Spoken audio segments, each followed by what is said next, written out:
ನೂರಾರು ಬಡವರ ಹಣಕ್ಕೆ ಪಂಗನಾಮ ಹಾಕಿ ಇದೀಗ ಅವಿತು ಕುಳಿತಿರುವ ಕಂಪನಿ ಮಾಲೀಕರಿಗೆ ಹಣ ಕಳೆದುಕೊಂಡವರು ಹಿಡಿ ಶಾಪ ಹಾಕ್ತಿದ್ದಾರೆ.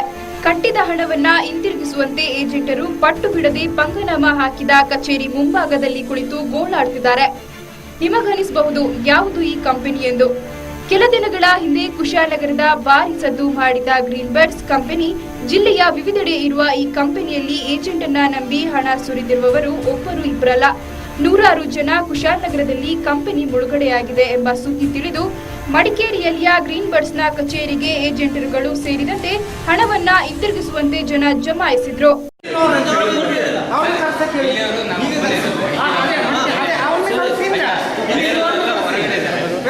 ಮಲೆನಾಡು ಕುಜಾನಾಡ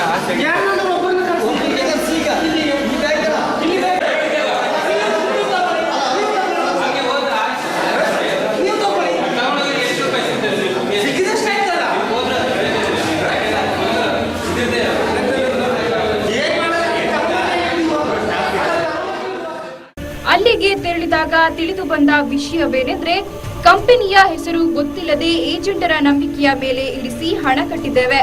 ಆದ್ರೆ ಇದೀಗ ಏಜೆಂಟರ ಬಳಿ ಕೇಳಿದ್ರೆ ಕಂಪನಿ ಮುಚ್ಚಿ ಹೋಗಿದೆ, ಹೇಗಾದ್ರೂ ಮಾಡಿ ನಿಮ್ಮ ಹಣವನ್ನ ನಿಮಗೆ ನೀಡುತ್ತೇವೆ ಎಂಬುದಾಗಿ ಹೇಳುತ್ತಾರೆ ಎಂದು ಹಣ ಕಟ್ಟಿದ ವ್ಯಕ್ತಿಯೋರ್ವರು ಬೇಸರದಿಂದ ಹೇಳಿದ್ದು, ಜಿಲ್ಲೆಯಾದ್ಯಂತ ಗ್ರೀನ್ ಬರ್ಡ್ಸ್ಗೆ ಹಣ ಕಟ್ಟಿರುವವರು ಇದೀಗ ಮೇಲೆ ಕೆಳಗೆ ನೋಡುವಂತಹ ಪರಿಸ್ಥಿತಿ ಉಂಟಾಗಿದೆ.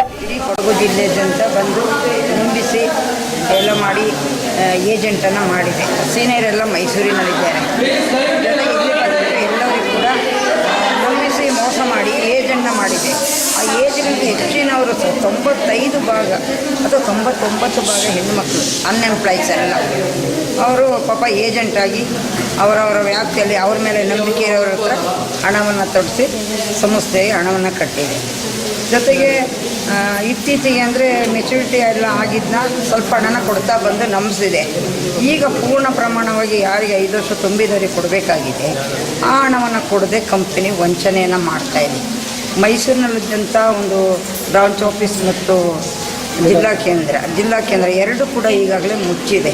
ಸ್ಟಾಫ್ ಯಾರೂ ಇಲ್ಲ. ಈ ಸಂಬಂಧಪಟ್ಟಂಥ MD ರವೀಂದ್ರನಾಥ್ ಅಂತ ಅವರು ಕೂಡ ಸ್ವಂತವರು ಮೈಸೂರಾದರೂ ಕೂಡ ಮನೆಯನ್ನು ಬಿಟ್ಟು ಎಲ್ಲೂ ನಾಪತ್ತೆ ಆಗಿರೋದನ್ನ ಕಾಣ್ತಾ ಇದ್ದೀವಿ. ಸಂಬಂಧಪಟ್ಟ ಸೀನಿಯರ್ಸ್ಗೆಲ್ಲ ಫೋನ್ ಮಾಡಿದರೂ ಕೂಡ ಆ ಸೀನಿಯರ್ಸು ಫೋನನ್ನು ಸ್ವಿಚ್ ಆಫ್ ಮಾಡ್ಕೊಂಡಿದ್ದಾರೆ.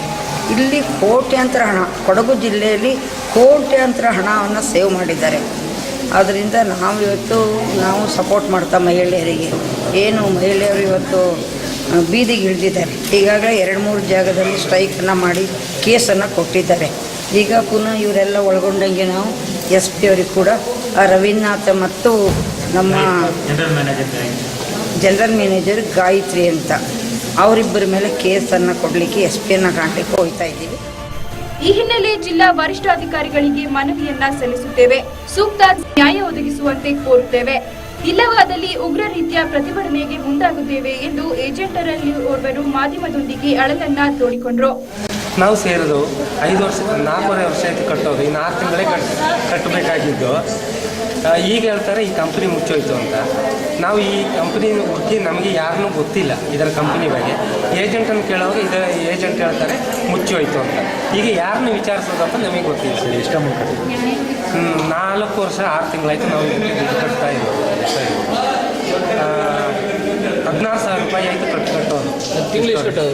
ತಿಂಗಳಿಗೆ 200 ರೂಪಾಯಿ. ಸ್ಥಳದಲ್ಲಿ ನೂರಾರು ಜನ ಹಣ ಕಟ್ಟಿರುವವರು ಜಮಾಯಿಸಿದರಿಂದ ಕೆಲವರು ಹಣವನ್ನ ಈಗಲೇ ಒದಗಿಸುವಂತೆ ಪಟ್ಟು ಹಿಡಿದ ದೃಶ್ಯ ಎದುರಾಯಿತು.